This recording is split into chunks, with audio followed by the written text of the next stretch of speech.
Hi guys, welcome to today's lesson. Today we're going to delve into the murky world of music theory. I've been studying some Oasis songs and I've got a few ideas and some tricks that Noel Gallagher likes to use, and I'm going to try and explain them to you now, so that if you want to write a song with that kind of a feel, you can do, and also if you're ever transcribing them, it makes it much easier. Trust me, it really does. But if nothing else, it's just some interesting ideas of some of the chord sequences that he likes to put together.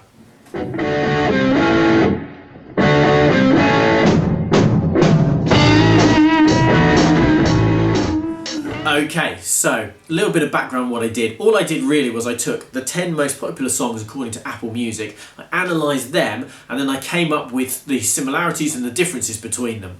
Basically, there were two main ideas that were used in 50% of the songs, which is crazy really when you think about it. And then there was a few other ideas that were used in a song or two. And those ones I'm not going to concentrate on in this video. I'm going to really concentrate on those two most important ones. Otherwise it'd be a super long video because I could go massively into depth onto everything. So the songs I looked at were Wonderwall, you might have heard of that, Live Forever, Stand By Me, Champagne Supernova, Supersonic, Cigarettes and Alcohol, She's Electric, Stop Crying Your Heart Out, Don't Look Back in Anger, and Half the World Away. Okay, so those are the songs I looked at. Basics, keys.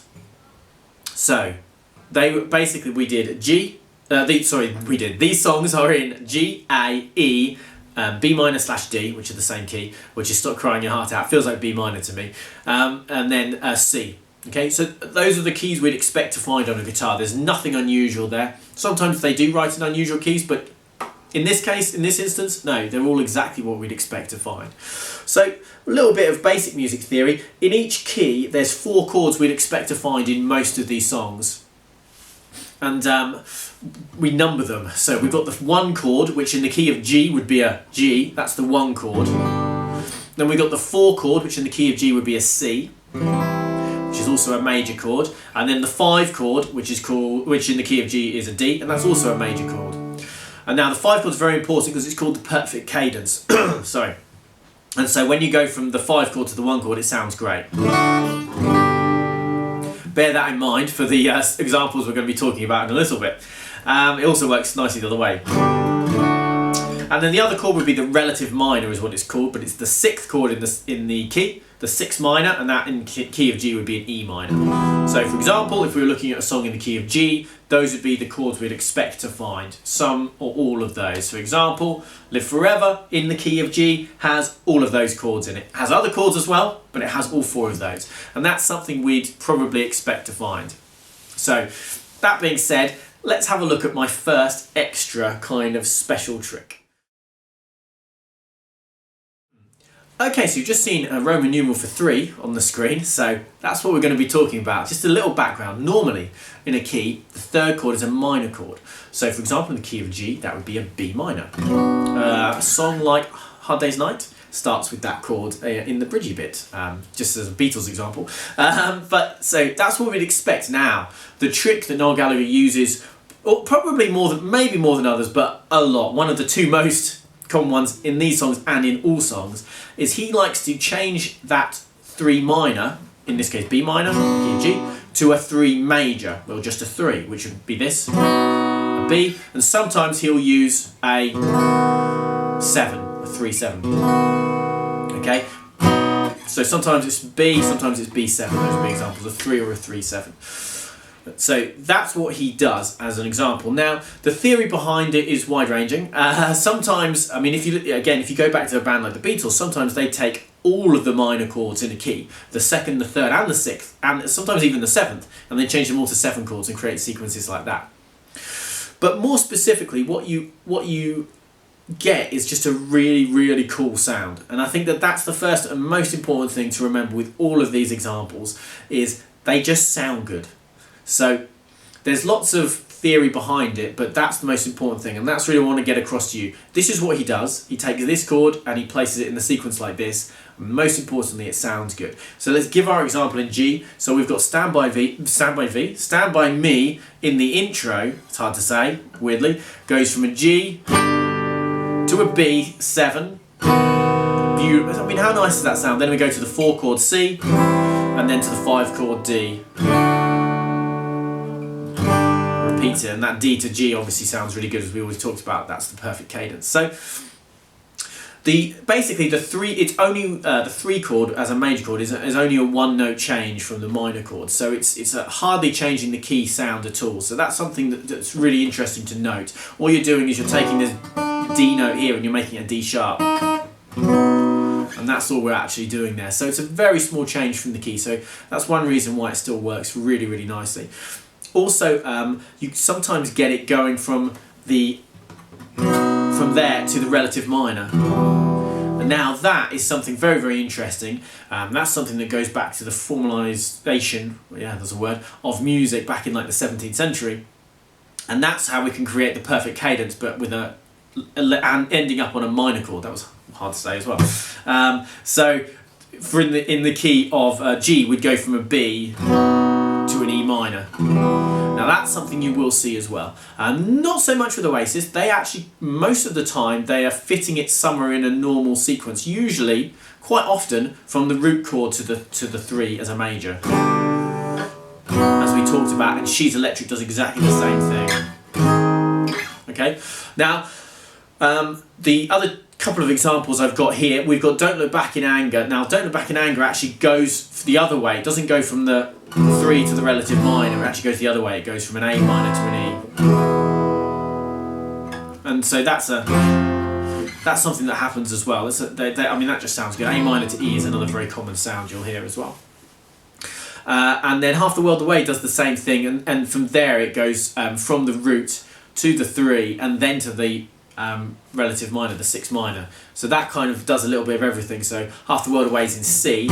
It goes from A minor. This is actually the pre-chorus. It goes from an A minor to a C. Okay, so the 3 chord would be an E, and then we go to that A minor.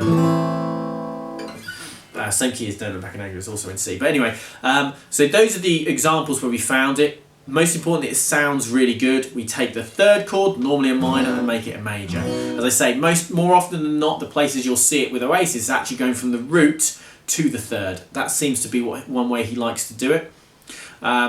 But also using it in and around the relative minor is something he'll do quite a lot as well. And so that's one of those tricks you'll see going back through pop and rock music. So I found an example for the Beatles in I Wanna Hold Your Hand in the verse. That's in the key of G, and they throw in a B7 in there. So I'm sure he's heard it in songs like that. It's one of those moves that's so common. Classical music, you'll hear it, as I say, when we have, particularly in classical music, when we're doing that perfect cadence to a minor. So have a little bit of a play around with that. So you take out, rather than a B minor and G, that 3 minor, we make it a 3 major. And just have a play, and it just sounds really, really, really cool. And it's something that you will see throughout Oasis songs. I'm sure I could find more examples of it very easily in Oasis songs. So there's my first little trick. Exchanging the 3 minor for a 3 major, or even a 3 dominant 7. Give it a go. Okay, so the next one we've got is a flat 7. And again, this is one that I found in loads of examples, absolutely tons of examples. There seems to be 2 ways that he uses it. He sometimes uses it in a sequence which has a walking bass, either walking down or walking up to something, and then he uses it in and around the 4 chord. Those are the 2 times he seems to use it. So we're going to look at both of those separately. But first things first, what is it? So again, we're going to stick to the key of G. All we do is there's our 1 chord. So our 7 chord would normally be here, an F sharp diminished, but we're going to flatten it and we're going to make it a major chord. So it'd be an F. So if you find a song in the key of G that has an F in it, something like Hard Day's Night, then that is that flat 7 move. It's really, really, really common move, again, much like the first one we looked at.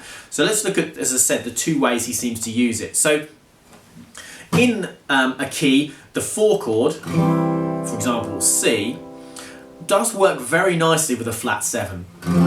It just so happens that in the key of C, the 4 chord for C is an F, and in the key of F, the 5 chord, to give us that perfect cadence, is a C. So it's one of those things we quite often see, because these chords just work nicely together. C and F just work nicely together. They're in each other's key, and we can fit them into the key of G as well quite easily, and it still sounds good. So as I say, we often see them working one way or the other. So let me go through the examples. we've got, again in Stand By Me, in the chorus, we've got a bit where it goes from the 4 chord, the C, to the F, and that is the perfect cadence. So that sounds brilliant. Then it actually goes to a D7. And I love that move from F to D7, but that's not what we're talking about. Just in general, just go from an F to a D7. That's one of my favourite moves. But that is like the classic example there. So the 4 chords to the flat 7, which feels like in the key of F, 5 to 1, the perfect cadence. And then we go back into the key of G, and then we can resolve it to the root G. Beautiful, love that. Also, Half the World Away, again, and that's in the key of C. So we go from that flat 7 to the 4 chord. So it's the other way round. So, but it still obviously works really nicely because they're in each other's key. So in the key of C, the 4 chord is F. So just to make things super confusing, and the flat 7 would be a B flat. So it's a really nice sound. We just go from that B flat to that F. And that sounds nice, as I say. In the key of F, that would be the 4 chord to the 1 chord. So really, really, really nice. And same kind of thing happens in Cigarettes and Alcohol, where we have we actually go from the 1 chord to the 7 chord to the 4 chord. But so similar kind of idea there. So that's one way it seems to get used a lot. So you're going either from the 4 chord to it or from that to the 4 chord, and they sound really, really nicely. They sound really, really good. They sound nicely. And the other thing we see quite a lot of is just as I said before, as a walk. So let's talk about that. So She's Electric is probably the example I think of when I think of this. The rest of the song, apart from, we know we've got that chord, it's in the key of E. So that's mostly in the key of E. We've just got that 3, which we know is something that he likes to do. And then at the end of each chorus, we have this move, which is C, D, and then resolve it back to the E. And so basically the C and the D are non-diatonic. They're not in the key of E at all, but it gives us a nice walk back to where we're going. And so that's, I think, why it's used. So we go from an A, and then we go, it's actually, but it's just a walk. And we have a similar idea in Champagne Supernova. So Champagne Supernova is in the key of A, okay? So it's a really, really cool move here. What we do is we go from an A, root, and then we're actually going to walk from the flat 7, the relative minor 6, to that 5 chord, and we resolve it back. I think that's the chorus, isn't it? Yeah, it's the chorus. And that just sounds killer, but again, you can hear we're just walking A, G, F sharp, E.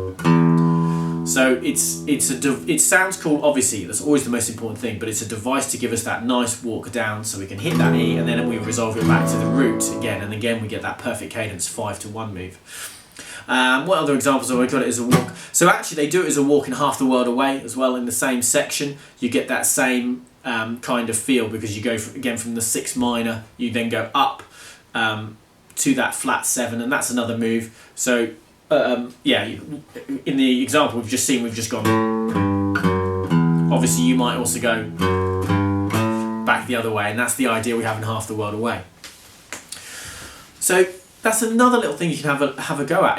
That one's a bit harder because sometimes it sounds really good, and trust me, you can try and put it into sequences and you think, no, that doesn't work. The She's Electric one is really, really interesting because that is, as I say, tacked on that versey chorusy bit, but it really works. It really, really works, but it sounds like it shouldn't. You know, theoretically it feels like it shouldn't, but it sounds really, really cool. The Stand By Me example is like, that's the one that really works for me. If you, music theory wise, it makes me go, oh yeah, yeah. Oh, just so good. Anyway, so those are the 2 main things I wanted to talk about, and the 2 main tricks that he uses a lot and that you want to have a go at. Okay, so have a little play around with those. I'm just going to very quickly mention a couple of the other tricks he used. So he'd sometimes, as we talked about, taking the 3, which is normally a minor, and making it a major, he'd do the same with the 2nd chord. Something, as I mentioned before, that the Beatles would do. They'd take them and often make them dominant chords, but he just makes them a major chord. And that's something you'll see in Wonderwall. So the fourth chord in the main sequence shouldn't be in that key, but it's actually an A7 sus4, so he basically makes it a dominant second. And so that is a really Beatlesy sound. So that's just something to be aware of. He does it in Cigarettes and Alcohol as well. Another one we get is a really cool move when we go from the 4 chord to the 4 minor. So for example, in the key of G, that would be this. That's a really common trick as well. So that In My Life by the Beatles, which is one of my favourite Beatles songs. A great cover by Johnny Cash as well. But yeah, that has that move. You also hear it in Wake Me Up When September Ends, as an example. And that Radiohead song, Creep, has the same move. And that's even in the same key. But that's the move. You go from the 4 chords to the 4 minor. And that has that nice walk sound, because you're just walking down there. Okay, so that's something else to have a little go at. And in She's Electric and Champagne Supernova, we also have a flat 6. That's usually just used as it's the like that kind of move. So the flat 6, flat 7, and then back to the root. It's usually just used as a walking note. So there's something to also remember, that you can just walk through chords. Sometimes they won't make sense within the key, but you can just give it a go. So those are some other extra little things to have a look at, but they're not as common. But you can see where he's got those from. He's obviously heard those in some Beatles songs, I reckon, because those are quite common for the Beatles. I could give you lots of examples of those two moves in the Beatles. But anyway, so those are my little tips and tricks. Hope you guys enjoyed that. Hopefully the video wasn't too long. It's really hard with these theory ones not to make them really, really long. That's why I didn't want to go even more in depth and look at even more songs, which I could do. But hopefully it helps. Hopefully it'll help you guys write some chord sequences, work out some Oasis stuff, and just have a bit of fun. And if nothing else, understand a bit more theory about what they're going on, so you can actually understand these are the chords they're using together over and over again. You know, even if they're in a different key, it's actually the same combinations, and it gives us the same kind of sound. The real things though, the basics of theory, you've got to make sure you know what chords are within a key first and foremost. Then you can start to see where the chords are not from within the key, when they're non-diatonic, which is the snazzy word for that. So that's always going to be the first place to look at. So if you don't know what chords are in a key, I've done a video on that. Check that out. That'll really help. And then all of this kind of stuff will make a lot more sense, because realistically, a lot of bands, you know, Oasis is a good example, where very few of their songs only have those 3 or 4 chords that you'd normally find from within a key. Even a song like Live Forever, which is almost completely from within the key of G, has an F in it at the end. It has that F sus2 at the end of the chorus, I should say. So the rest of that, most of the sequence is just from within the key of G, but even that has an F in it. So that's something you'll find more and more. Not so much if you're doing pop songs, but these kind of rocky poppy songs, or Britpop as this is, you will find that. So you do have to have that little bit of knowledge to really understand what's going on. It's not crazy in depth, it's just a smidge of knowledge of music theory. So hopefully that's helped you guys. Hopefully it's made sense. Hopefully it hasn't been too waffly, although it's hard not to make it a little waffly. And as usual, I'll say thanks for watching. I really, really appreciate it. If you like the video, please like the video. Please comment on the video. It really, really helps you do those two things. Please subscribe to the channel. Again, that really, really, really helps. And please check out my Patreon. I do have one, although I haven't done huge amounts on it yet. I will do soon. And if you're watching this in a few months' time, I will have hopefully done some more on it. So check that out as well. And yeah, thanks for watching. I really appreciate it. And I'll see you guys again soon for some more cool stuff. I'll see you soon. Bye-bye.